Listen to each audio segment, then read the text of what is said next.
Friends, స్వామివారి రెండో భార్య చెంచులక్ష్మితో ఆ పేరు మీదుగా ఈ జల వచ్చింది. రెండు ఈ అక్కదార చిల్లర రెండు కూడా స్వామివారి పాదాల నుంచి ఇక్కడికి వాటర్ వస్తుంది చెప్తారు. సో మన లోపలికి మనం వెళ్ళలేము, మనం చూడలేము, మనం చెప్పలేము. కానీ రెండోది ఈ విధంగా వస్తాయి. ముందైతే చింతామణి జలపాతం, అది అక్కదార, ఇది చెంచులక్ష్మి పేరు మీద ఇది చిల్లదార అని పిలుస్తారు.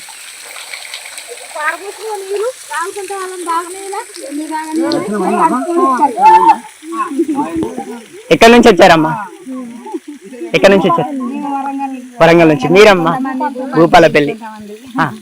ఫస్ట్ టైం అమ్మ వచ్చుడు? ఇది వరకు వచ్చారా? ఇదే ఫస్ట్ టైం. ఎలా ఉంది? బాగుందా? ఇక్కడ విగ్రహం గురించి మీకు ఐడియా ఉందా? తెలియదా? ఇక్కడ స్వామివారు వచ్చేసి ముట్టుకుంటే మెత్తగా ఉంటుంది అన్నట్టు. ఇక్కడ వచ్చేసి ఇంకోటి ఏంటంటే సంతానం లేని వాళ్ళకు నాభి చంద్రం అనేది కూడా ఇస్తారన్నట్టు.